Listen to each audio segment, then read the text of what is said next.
Hey guys and welcome back. तो ये हम लोग का मन स्टैक का कोर्स चल रहा है जिसके अंदर ये हम लोग का 151 नंबर वीडियो है। हम लोगों ने ऑलरेडी अपने कोर्स के अंदर HTML, CSS, बूटस्ट्रैप और जावास्क्रिप्ट को कंप्लीट कर रखा है और आज के हम लोग अपने रिएक्ट के अंदर देखने वाले हैं कि कैसे हम लोग अपने फॉर्म्स को क्रिएट करते हैं, क्योंकि फॉर्म हम लोग का बहुत ही इंपॉर्टेंट और बहुत ही क्रूशल चीज़ है हम लोग के हर एक इंटरैक्टिव वेबसाइट के अंदर, क्योंकि हम लोग अपने हर एक इंटरैक्टिव वेबसाइट के अंदर फॉर्म का यूज़ करते हैं। वो फॉर्म हम लोग का कोई डेटा के लिए हो सकता है, वो फॉर्म हम लोग के कोई सर्च के लिए हो सकता है।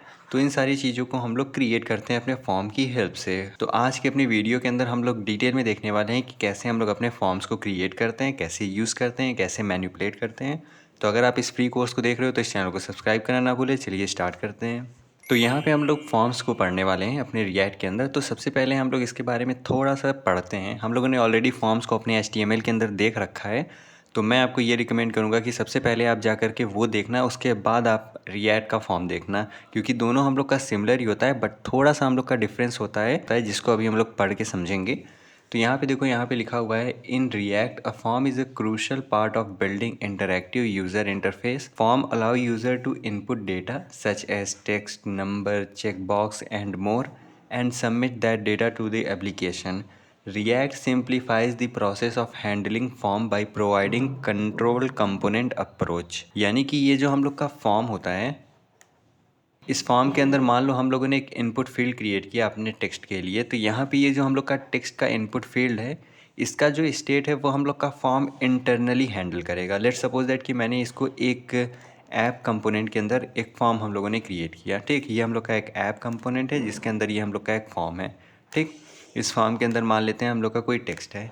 तो यहाँ पे ये जो हम लोग का फॉर्म है, ये हम लोग का इंटरनली, इसका जितना भी डेटा है वो इंटरनली इसको हैंडल कर रहा है हम लोग का फॉर्म, जो कि हम लोग का सही चीज़ नहीं है। हम लोग अभी तक अपने डेटा को हैंडल करने के लिए क्या करते थे, हम लोग एक स्टेट क्रिएट करते थे। हम लोग अपने कंपोनेंट के अंदर कोई पर्टिकुलर स्टेट क्रिएट करते थे, बट यहाँ पे ये जो हम लोग का फॉर्म का डेटा है, वो हम लोग का फॉर्म खुद ब खुद इंटरनली उसको हैंडल कर रहा है, जो कि हम लोग के रिएक्ट के लिए प्रेफरेबल नहीं होता है। तो हम लोग यहाँ पे कंट्रोल कंपोनेंट अप्रोच का यूज़ करके जो ये फॉर्म हम लोग का इंटरनली डेटा को हैंडल कर रहा है, वो हम लोग हटा करके ये जो फॉर्म का डेटा है उसको भी अब हम लोग अपने स्टेट के साथ हैंडल करेंगे। बस आप इतना समझो और कोई डिफरेंस नहीं है। यानी कि हम लोग का जो फॉर्म है वो बाय डिफ़ॉल्ट इंटरनली अपने स्टेट को हैंडल करता है, बट हम लोग उसको रिएक्ट के अंदर यूज़ करेंगे। तो हम लोग क्या करेंगे, हम लोग चाहेंगे कि जो हम लोग का फॉर्म है उसका जो डेटा है वो भी हम लोग अपने यूज़ स्टेट की हेल्प से ही मैनेज करें।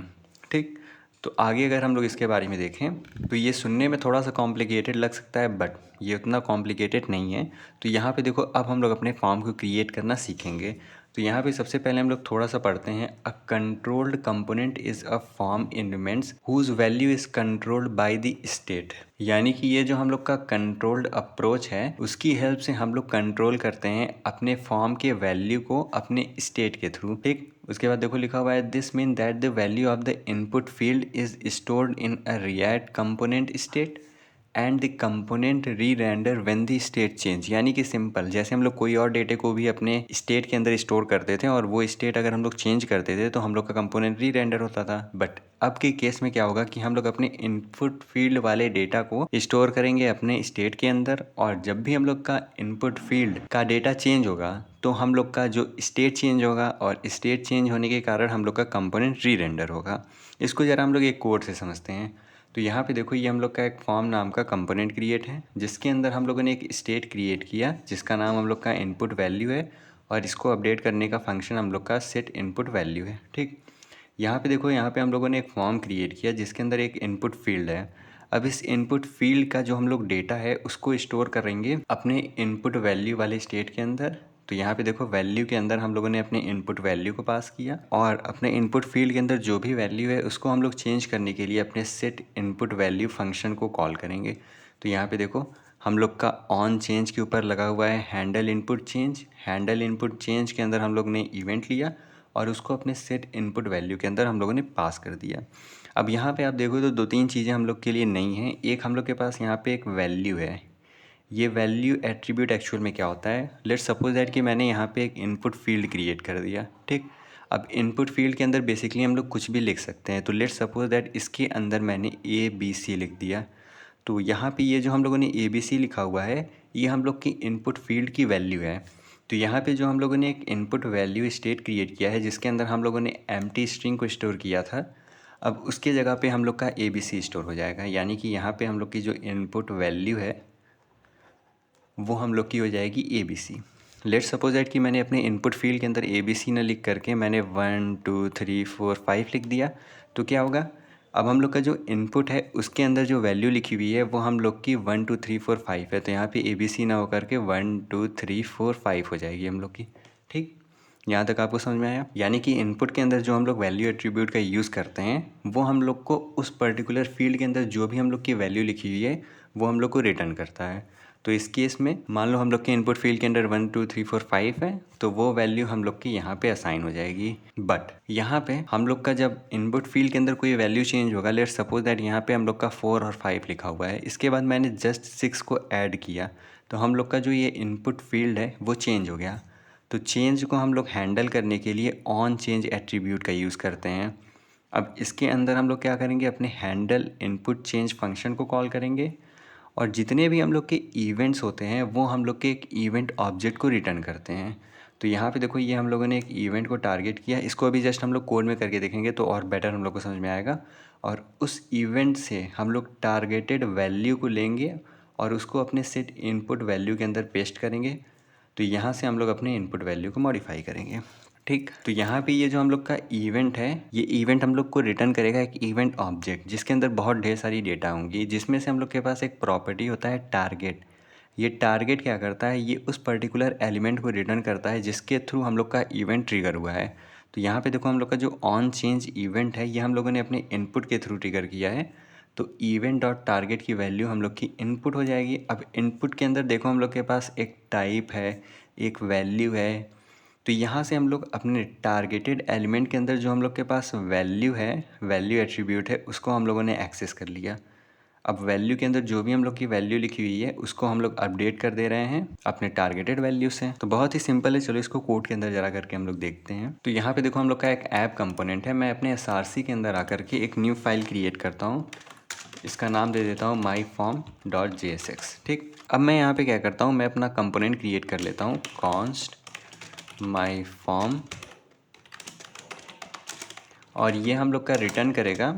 मान लेते हैं यहाँ पे मैंने एक इनपुट फील्ड ही क्रिएट कर दिया या फिर मैंने एक फॉर्म क्रिएट किया और फॉर्म के अंदर मैं एक इनपुट फील्ड क्रिएट करता हूँ जिसकी टाइप हम लोग की टेक्स्ट होगी। ठीक, और यहाँ से अपने पर्टिकुलर कंपोनेंट को हम लोग एक्सपोर्ट कर देते हैं, एक्सपोर्ट डिफ़ॉल्ट myform। ठीक, सेव करते हैं इसको।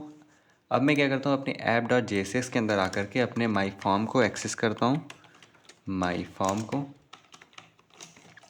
और सेव करते हैं इसको। अब अगर मैं अपने ब्राउज़र के अंदर आऊँ तो देखो ये हम लोग का एक फॉर्म का इनपुट फील्ड हम लोग को दिख रहा है। यहाँ पे मैं कुछ भी टाइप कर पा रहा हूँ देखो। तो यहाँ पे मैं जो भी चीज़ टाइप कर रहा हूँ वो हम लोग की देखो एक इनपुट के अंदर वैल्यू है। अभी हम लोग क्या करेंगे, हम लोग अपनी टारगेटेड वैल्यू को सबसे पहले समझते हैं कि यहाँ पे ये जो हम लोग का इनपुट इवेंट जो हम लोग का ऑब्जेक्ट है वो एक्चुअल में क्या होता है। तो मैं यहाँ पे आता हूँ अपने myform के अंदर और यहाँ से मैं सबसे पहले अपने ऑन चेंज को कॉल करता हूँ। ठीक है, ऑन चेंज के अंदर हैंडल इनपुट चेंज नाम का मैं एक फ़ंक्शन क्रिएट करूँगा। तो यहाँ पे आता हूँ, मैं एक फ़ंक्शन क्रिएट करता हूँ हैंडल इनपुट चेंज नाम का। ठीक, और यहाँ पे आकर के मैं कंसोल लॉग कराता हूँ अपने इवेंट को। डायरेक्ट मैं इवेंट को कंसोल लॉग नहीं करा सकता हूँ, मुझे पैरामीटर के थ्रू अपने इवेंट को पहले एक्सेस भी करना होगा। ठीक, अब मैं सेव करता हूँ, मैं अपने ब्राउज़र के अंदर आता हूँ। अब यहाँ पे देखो जैसे ही मैं यहाँ पे कुछ भी टाइप करूँगा तो हम लोग का क्या होगा, यहाँ से जो ऑन चेंज एट्रीब्यूट है वो हम लोग का जो इवेंट है वो हम लोग का ट्रिगर होगा। जैसे ही ये ट्रिगर होगा हम लोग का ये फंक्शन कॉल होगा, उसके अंदर हम लोग का इवेंट ऑब्जेक्ट आएगा, वो इवेंट ऑब्जेक्ट को हम लोग यहाँ पे कंसोल करा रहे हैं। तो अगर यहाँ पे आकर मैं ए लिख दिया तो देखो ये हम लोग का एक इवेंट ऑब्जेक्ट रिटर्न हुआ। यहाँ पे अगर मैं इसको ओपन करूँ तो यहाँ पे देखो हम लोग को एक टारगेट मिल रहा है। इस टारगेट को अगर मैं देखूँ तो ये टारगेट हम लोग के इस इवेंट को हाईलाइट कर रहा है। यहाँ पे आप ब्राउज़र के अंदर देखो तो यहाँ पे अगर मैं आ करके इवेंट डॉट टारगेट लिख देता हूँ, लेट्स सपोज दैट। ठीक, अब इसको मैं सेव करता हूँ। अगेन मैं अपने ब्राउज़र के अंदर आकर के इसको पहले क्लीन करता हूँ, यहाँ पे एक और टाइप करता हूँ, तो देखो हम लोग को इनपुट रिटर्न हो गया। ठीक, तो इस तरह हम लोग का जो टारगेटेड इवेंट है कि हम लोग का जो इवेंट है कहाँ से स्टार्ट हुआ है, कौन सा इसको एलिमेंट ट्रिगर किया है, वो हम लोग गेट कर सकते हैं अपने डॉट टारगेट वाले की से हम लोग, क्योंकि ये जो इवेंट है हम लोग को एक ऑब्जेक्ट रिटर्न कर रहा है।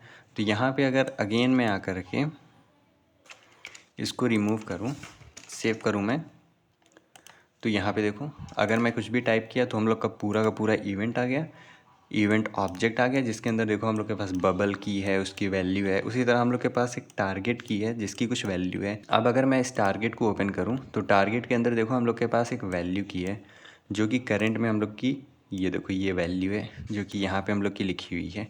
तो इस वैल्यू को हम लोग गेट कर सकते हैं। यहाँ पे अगर मैं आऊँ तो सबसे पहले तो मुझे टारगेट करना होगा कि कौन से एलिमेंट के थ्रू हम लोग अपने इस इवेंट को ट्रिगर कर रहे हैं। ठीक, टारगेट करने के बाद मैं अपने वैल्यू को यहाँ से एक्सेस करता हूँ। अब अगर मैं सेव करूँ, ब्राउज़र के अंदर आकर के इसको क्लीन करूँ, यहाँ से इसको मैं क्लीन करता हूँ। देखो इक्वल टू मैंने लिखा है, यहाँ पे हम लोग का इक्वल रिटर्न हो गया। अगर मैं कुछ भी टाइप करता हूँ तो देखो वो रिटर्न हो रहा है।